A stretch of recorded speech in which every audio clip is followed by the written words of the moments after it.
Pasaron las provinciales y no hay segunda vuelta. Habemos gobernador electo. Habemos gobernador electo y no hay segunda vuelta. Un hecho que, recorriendo la historia electoral de la provincia desde el momento de la provincialización en 1991, es la segunda vez que se da. Uh-huh. Es la segunda vez que se da un triunfo de una fórmula gobernador y vice sin segunda vuelta. La primera vez fue en el año 95, que ganó en primera vuelta la fórmula Estavillo Castro del Movimiento Popular Fueguino, que además era la fórmula que estaba en la gestión, o sea, fueron reelectos.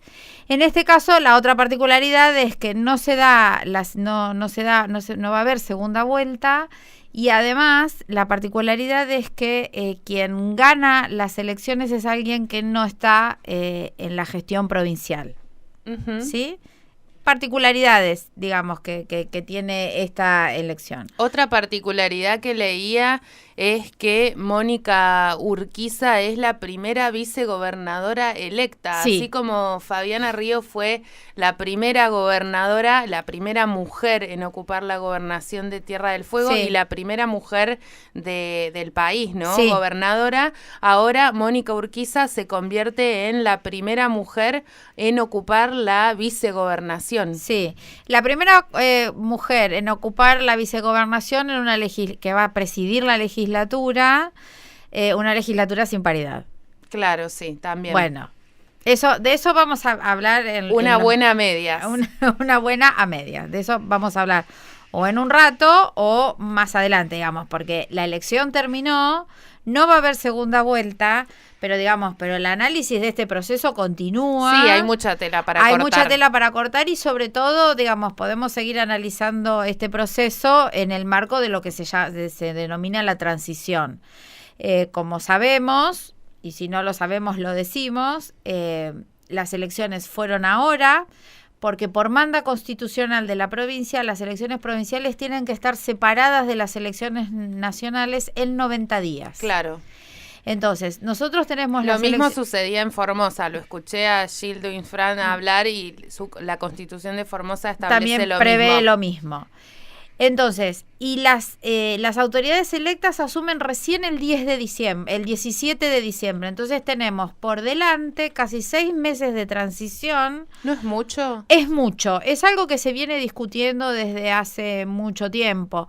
Lo que pasa es que cambiar la fecha de asunción de las autoridades electas acorta el plazo, acorta el mandato de las autoridades en ejercicio. Con lo cual no se cumplirían los 4 años que manda la Constitución, sino que serían 3 años y medio. Uh-huh. De hecho, durante mucho tiempo las asunciones eran el 10 de enero. Y a partir del año 2007, por una reforma en la ley de ministerios de la legislatura saliente en ese momento, la asunción se fijó para el 17 de diciembre. Bien. ¿Sí? Entonces, es cierto que la transición es muy larga, pero es una transición que está ajustada a los plazos que determina la Constitución provincial. Bien, Tur, volviendo a lo que fue el domingo, y ya con los números en la mano. Con los números, claro, como quien dice, con el diario del lunes también, ¿no? Porque hoy algunos colegas de otras provincias me preguntaban, ¿se hablaba de que Melella iba a ganar en primera vuelta? Se había marcado días anteriores, que yo sepa. No. Inclusive el intendente Melella, ahora gobernador electo, una de sus primeras manifestaciones el domingo, cuando se empezaron a conocer los resultados, fue de sorpresa. Claro. Nadie se lo esperaba. Todos pensaban, se avisoraba un escenario de segunda vuelta. Y se avisoraba un escenario de segunda vuelta no con tanta diferencia. Uh-huh. Sí, hay una diferencia de casi 14 puntos. Ahora quedan las elecciones del próximo domingo solo para Tolwyn. Solo la localidad de Tolwyn, que va a elegir intendente y concejales. Bien. Volviendo al tema paridad, no hay candidatas mujeres. Tampoco hay candidatas. No, bueno, no hay candidatas. Tendremos que seguir remando en dulce de leche con esas cosas, ¿no? Sí, o dejar de remar en dulce de leche y fijar una agenda de acciones. Me parece que eso también es importante. Digamos, en estos procesos lo que también sucede es que cuando se nos baja la adrenalina, las cosas que nos venían preocupando y mucho en el proceso quedan como relegadas a un costado. Entonces, lo que sería interesante sería, digamos, no perder de vista las cosas que nos preocupan cuando nos baja la adrenalina. Claro. Entonces, cada tanto, porque también es cierto que hay que poner la mirada en cómo quedaron los consejos deliberantes y cómo quedó la legislatura provincial. Una legislatura provincial que ahora va a tener 4 bloques, pero que también tiene particularidades y cuestiones que hay que mirar bien de cerca y que tiene que ver con los quienes conforman la legislatura. No, el gobierno de Melella va a ser un gobierno que no va a tener una mayoría propia, como venía sucediendo con el gobierno de Roxana Bertone, porque la Concertación Forja consiguió 4 bancas. Pero también es cierto que la agrupación Ser Fueguino, que es Cambiemos con otro nombre, aporta a la legislatura 2 bancas que también hay quienes ya en unos primeros análisis están hablando de que podrían ser aliados, que son Liliana Martínez Allende y Federico Ciurano. Al revés, digamos las cosas correctamente. El primero en la lista era Federico Ciurano, y segunda en la lista Liliana Martínez Allende, que resulta reelecta por tercera vez como legisladora provincial. Bien, igual el récord lo lleva Damián Loli Loeffler. Loli Loeffler, que es legislador desde 1999. Claro. Tú, volviendo al domingo, retomando, ¿qué pasó con la carga de datos, con los resultados? Bueno, porque no sé si había antecedentes de otra elección así tan lenta en conocer los resultados. A ver, son varias las cuestiones que confluyen en digamos, o varias las causas que podemos pensar para responder a esta pregunta, ¿qué pasó con la carga? Y no hay una sola respuesta y no hay una única responsabilidad. La responsabilidad de la carga de los datos la tiene la justicia electoral. Recordamos que Tierra del Fuego tiene un órgano especial dedicado a los procesos electorales, que es el juzgado electoral y de registro, y que el juez electoral es el doctor Isidoro Aramburu. ¿Sí? Salió Luis Bechis, que también pertenece al juzgado electoral, a decir que el problema de la carga había sido, el problema de la tardanza y de la carga de los datos era que los fiscales y las autoridades de mesa no habían actuado bien y que la gente se tomaba mucho tiempo para elegir. Bueno, estimado Luis, ante tamaña oferta electoral... Había más de 70 boletas. Había más de 70 boletas en el cuarto oscuro. Había boletas de distintas agrupaciones políticas que replicaban las candidaturas a los ejecutivos. 48 horas antes del proceso electoral, el Frente para la Victoria impugna las colectoras de la Concertación Forja. Entonces, y esto es un relato en primera persona, porque fui autoridad de mesa, abrimos la mesa para votar con los fiscales, nos ordenamos, dejamos todo listo, empezaron a votar los electores que habían llegado temprano, a las 8:30 de la mañana, y cuando pasaron 5 personas, vienen los fiscales generales, apoderados partidarios, a retirar las boletas porque la justicia había fallado a favor del pedido de Unidad Fueguina, que es el nombre que llevó en este caso el Frente para la Victoria, que tenía de candidata a Roxana Bertone, a retirar esas boletas para no generar confusiones y que no se produjeran votos nulos. No en todos los cuartos oscuros se retiraron esas boletas, voy a decir, porque en donde voté, en el Polivalente de Arte, entré al cuarto oscuro y estaban todas las boletas de todas las listas. Lo que le contamos a los oyentes, lo que se había modificado con este fallo también era la forma de contabilizar los datos, ¿no? Claro, porque la cosa es así. Cuando se presentan las listas para los cargos legislativos, Algunas agrupaciones políticas hicieron uso de lo que se denomina las listas colectoras o listas espejo. Es decir, que la misma lista de candidatos, los mismos nombres de los candidatos, se repiten en distintas boletas con distinto número de lista y emblema partidario. Unidad Fueguina presenta un recurso de impugnación porque, y acá hay otra cuestión también a tener en cuenta, porque el único partido para la legislatura, la única agrupación política para la legislatura que llevaba colectoras era la Concertación Forja, ¿sí? La lista de Gustavo Melella. Unidad Fueguina, la lista de Bertone, no llevaba colectoras en los legislativos. Entonces Unidad Fueguina presenta este recurso y dice que no debe hacerse una sumatoria de votos de los legislativos para después calcular si esa lista finalmente entra o supera el 5% de la barrera electoral para entrar en el reparto de las bancas. Sí. Lo que Unidad Fueguina dice es, no debe hacerse la sumatoria de votos para distribuir las bancas, sino que cada partido que lleva la colectora debe superar el 5% de la barrera electoral para entrar en la distribución. Con lo cual, la verdad es que ahí se generaron un montón de idas y venidas porque era contrario a la aceptación que se había hecho cuando se firmaron los acuerdos. Sí. De resultas de todo esto, por decirlo de una manera coloquial, Unidad Fueguina se sale con la suya y entonces no se iban a tener en cuenta los votos de los partidos que fueran colectoras de la Concertación Forja. El problema era que los electores podían, fijándose en el listado de los candidatos y candidatas a la legislatura, podían tomar cualquier boleta y podía suceder que tomaran una boleta que no era la que eran las que habían quedado afuera.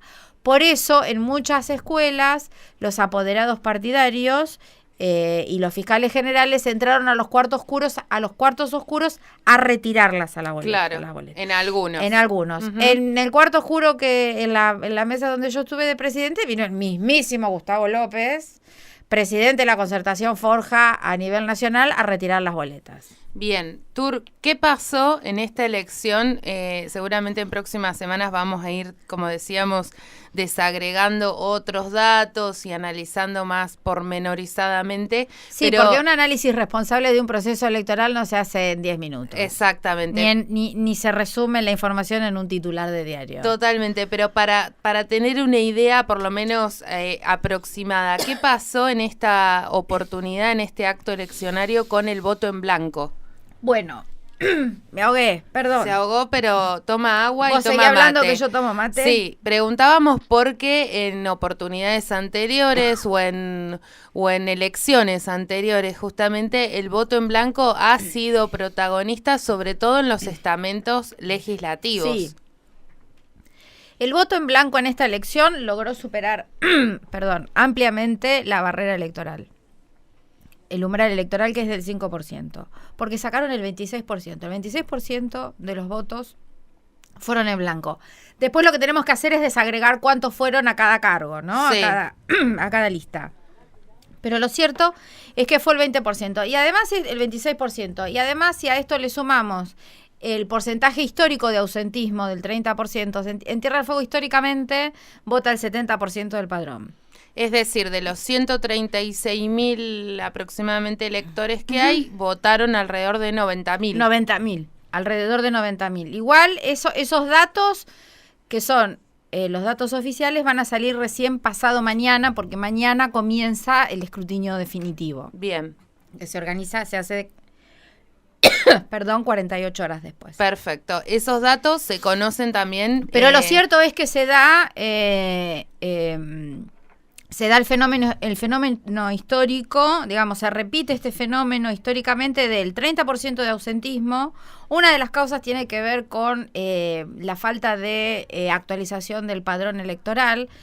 Se nota mucho en Tierra del Fuego porque es una provincia donde hay mucha movilidad migratoria, entonces claro, los cambios de domicilio a veces no alcanzan a llegar a las actualizaciones de los padrones. No es la única respuesta, es una de las respuestas posibles.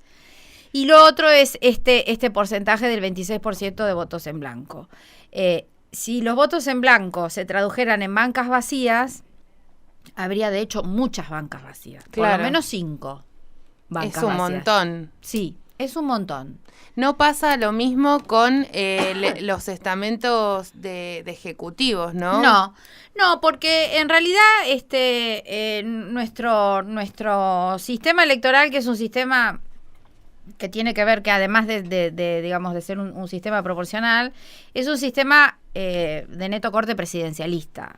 Tierra del Fuego tiene la figura fuerte del poder político, es la figura del ejecutivo, del gobernador o gobernadora, y los intendentes o las intendentas. Que bueno, hablando de las intendentas, Río Grande perdió la oportunidad de tener la primera intendenta mujer de la historia de la provincia. Pero lo cierto es que los cargos en general, los electores le ponen más atención a los cargos ejecutivos. Entonces, por esto mismo no hay tanto voto en blanco para los cargos de gobernador y de intendente. Sí sucede en los cargos legislativos, que además era en el Consejo para el Consejo Deliberante de Río Grande. Era tan grande la oferta electoral y además sí había colectoras. Había que entrar muy decidido. La gente tardaba mucho en votar, y además porque hay muchos electores y electoras que deciden en el momento del cuarto oscuro a quiénes van a votar. Hay gente que lo viene pensando, que tiene un voto reflexionado, informado, decidido, que puede tener que ver con haberse tomado el tiempo de informarse y de tomar una decisión en los días previos, o también por una cuestión de tradición partidaria, de pertenencia ideológica, digamos, múltiples razones. Son múltiples las razones las que nos llevan a tomar una decisión al momento de votar. Totalmente. Hay un componente racional y un componente emocional también. Por supuesto. De eso también hablamos bastante los politólogos, que de algo tenemos que vivir. Por supuesto.